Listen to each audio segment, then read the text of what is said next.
All right, we are back for the MaxPreps podcast. That is Zack, Poff. I am Steve Montoya, and of course, this week... Kind of big week, a little bit. A lot going on in SoCal this week, too, A lot going on. What are you going to be doing Friday night? Let's just say I'm going to have plenty of TVs going, and obviously the Yankees will be on one of those. So Yeah, good luck to you. All right, well, let's talk about the most important game in SoCal. Yeah. And that's Mater Dei and St. John Bosco, 1 versus 2. Yeah. This isn't a new story. No. This is a story we've seen, but it's always a great one because, when those two step on the field, it's going to be something special. Yeah. And what are you seeing in this game? Where should we start from your side? What's it going to take for either team to win? Yeah, I mean, obviously, I feel like Mater Dei's got the advantage here. Mm-hmm. Bosco's a super young team, but the thing that's impressed me so much with this squad, yes, they're young, but they're playing well beyond their years so far this year. They've been in a lot of close games. Usually with young teams, you see them lose those games when games get tight, things get too big. But it's been the opposite for this Bosco team. I don't think a lot of people thought they would be at 8-0 right now with the close games they've been in. But Malau'ulu, freshman quarterback, it still blows my mind that Bosco has a freshman starting at quarterback. He looked great last week at SoFi Stadium, led them to a 27-17 win. But the big key for me for Bosco is they're not going to have a chance to win this game unless they run the ball well. They've got to open things up for Malau'ulu throwing the ball. That's not going to happen if they can't establish a running game because, Mater Dei has always been one of the most blitzing teams in high school football. They're going to have some packages for Malau'ulu. If they're one-dimensional, it's going to be tough for Bosco to win that game. But, we came out with some stuff earlier this week, and it's crazy that, 58 players that have landed at least one FBS offer on both teams. 29 players are rated as a 3-star recruit or higher. So there's going to be plenty of talent, and, there's going to be some guys that step up in this game that maybe you wouldn't think. So it should be a fun game, but I think just Mater Dei's too good in the trenches on the D-line and the offensive line. I think it's going to be tough for Bosco to find a way to win. So we'll see, though. You brought up this is number 1 versus number 2. It's the 15th time since 2000 that number 1 has played number 2, and this will be the 6th time that it's Mater Dei and Bosco as number 1 and number 2. It just shows you how good these two programs have been, and all of those meetings have come since 2018. Yeah, and just going back to one thing you said about the 58 players with FBS offers, I mean, that's just insane. It's crazy. If you really think about it, there's, let's just say on a Friday night, 8,000 games going on around the country. You probably have maybe 10% with one player on the field because a normal high school game, you maybe have one guy out there that everybody knows. 58. It's just insane. Yeah, it's crazy to me because, we do the top 10 games article and you do the top 5 players. Yeah. It's hard for me. It's like, which 5 do I pick for Mater Dei and St. John Bosco? Every week it's usually like, okay, sometimes it's hard to maybe find that 5th guy. With Mater Dei Bosco, it's like I got to change it up every week because I don't want to keep having the same guys because there's at least 20, 30 guys you can put on there as top 5 players to watch. So it's just... amount of talent is insane. Good luck if you're driving around in SoCal Friday. Our guy Thomas is going to be out there doing the game on game mics, so make sure and check that out. But hey, good luck. You might need to leave at about 2:00 in the afternoon if you want to get there in time. So yep, that's for sure. Because SC plays Friday as well, so a lot going on. I think the Lakers play that night too. So it's going to be. I get you. I can guarantee you that Eric Sodenheimer is probably going to be complaining on Twitter about the traffic. So yeah, and just let's put you on the spot here. Yeah. So since 2016 minus COVID year, these two teams have played twice in a year because they typically play except the regular, one when Servite made it to the section title game in 2021 with Noah Fafita. That's the only year outside of that. But yes, it's usually been these two every single year. I think they will play. Again? I think they will play twice this year. Okay. I think Bosco Mission Viejo is that's a competitive game. I mean, I could see either win that one, but I think there will be a rematch. So I think this could be the year, though, that Mater Dei wins both, which is very rare because the only time that happened was in 2017. Okay. So I think we're going to see something new this year. Yeah. So, and I think the two teams that we can talk about next might have something to say about that. All right. So this game, Servite, Orange Lutheran, also going down in Southern California. Both these teams are two very good teams. Yeah. And they both played solid. Bosco pretty tough, too. They both played Bosco pretty tough. Yeah. This is another great game in Southern California this week. Servite, Orange Lutheran. What are you seeing there? Yeah, it's just been tough for Servite. Obviously Leo Hannon's been out. Their starting quarterback, Michigan State commit. They're one-dimensional offense without him. Quade Carr, outstanding running back. He put up for 150 yards last week against Bosco, had a great game. But you saw against Mater Dei when they were one-dimensional, he just could not establish the running game. So it's going to be tough for them to beat Orange Lutheran. Orange Lutheran's a good team on defense. They have a good offense, too, with TJ Lateef at quarterback. He's got some playmakers to get the ball, too. But, yeah, I think Oulu's defense is going to be able to clamp down on Quade Carr. And if Leo Hannon can't play again, he hasn't played since early September, so hopefully he can get healthy by the time the playoffs get around for Servite. Yeah. Because they're a totally different team when they got Hannon back at quarterback. But I think Orange Lutheran's going to win this game. I think it'll be close. Oulu's been in some close games so far here in the Trinity League. All have been one-score games. They've gone 2-1 in those games. The only loss was to Bosco.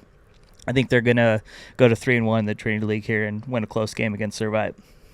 All right, well, and in the state of Texas, I mean, Mater Dei Bosco has kind of the headline, but there's a real good football game in the state of Texas. North Shore, Atascocita, both teams undefeated. Both teams can score. Both teams can play defense. This is going to be a good one out in the state of Texas. You can't forget about this game. This is a big one. Any other week, this would be our MaxPreps game of the week for sure. This is number 8 versus number 16.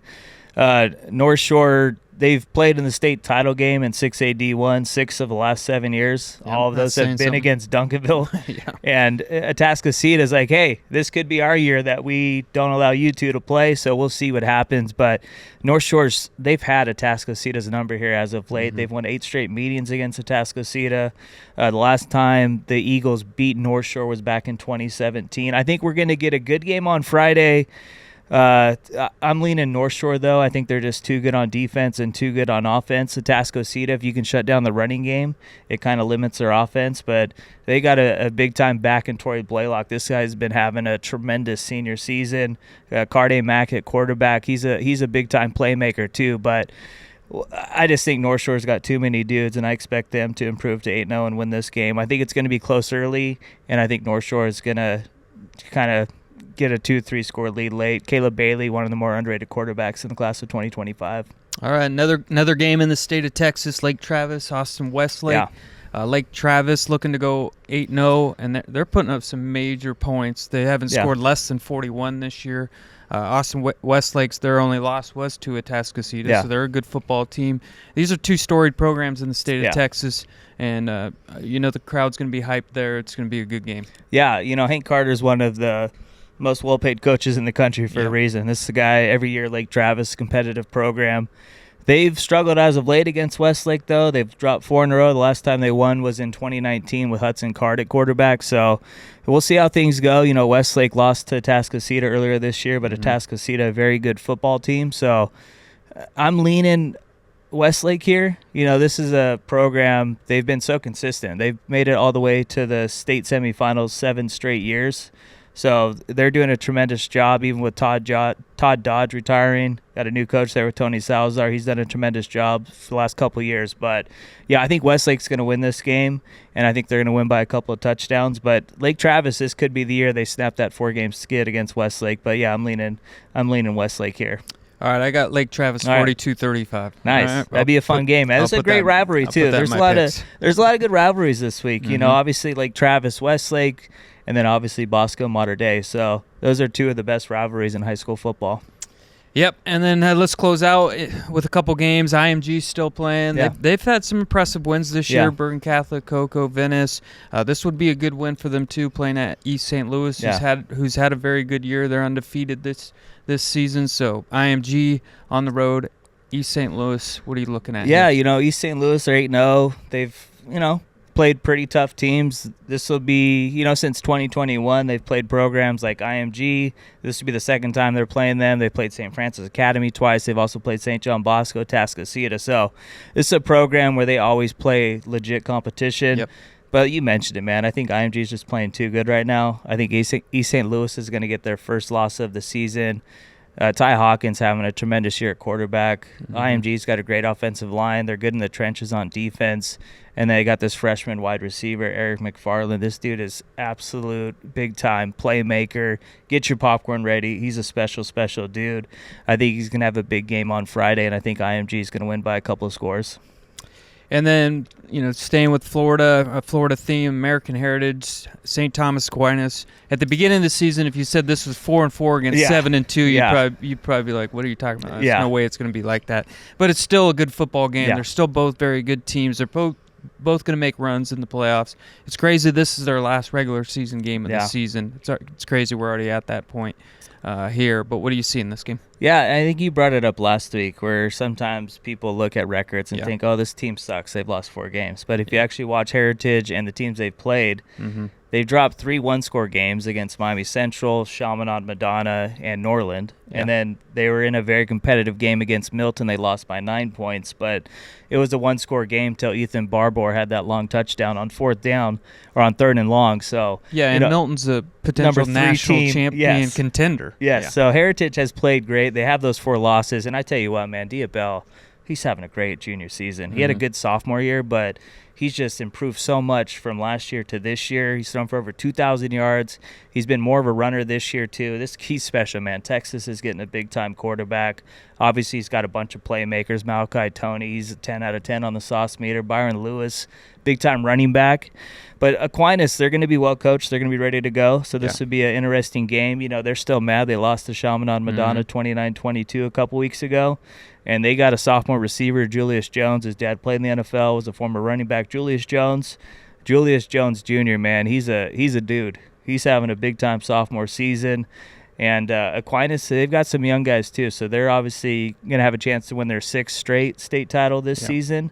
But next year, they're going to be even scarier. So this will be a fun game. I think Heritage is actually going to find a way to win here. So I feel bad for Heritage because I think every time I pick them this year, they've lost. So sorry, Diabell. I'm a big fan, man. I love watching your game, but I'm rocking with you guys this week. So we'll see if I finally get a Heritage game picked correctly. So we'll see, man. I think it's going to be a competitive game, and it could go either way, though. All right. Well, I'll go with St. Thomas Aquinas this week. All right. I know our guy Josh Philman, too, is obviously going to go opposite of me. I've been telling you guys to do this every week. We'll see if you guys finally start listening. Looks like you are this week. So are you going Bosco or Mater Dei, by the way? I think I'm going Mater Dei.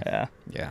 I mean, if you're going to lose, though, lose the first one because if they do get that rematch, they usually win the second time around. So we'll see, man. It's going to be a fun game, man. It's on NFHS. You can watch it there. Yep. We'll have – I know Bosco scores a great live score, so he'll be scoring it. Yep. If he's dropping the ball, obviously I'll jump in and do it too. So you can check us out. Yep. If you want to stay updated with that game, man, it'll be all over MaxPreps. So. Yep, and like you said, we'll have live audio from it too. So we'll have that game covered up and down, and it'll be a fun podcast next week to talk about how it all went down. We'll talk about how many TVs you had going Friday night and all that. So I'm going 35-20, by the way, Mater Dei. 35-20? Yeah. Okay. Well, I'll go 35-14. There you go. All right. That's Zack Poff. I'm Steve Montoya. Thanks for tuning in to the MaxPreps podcast.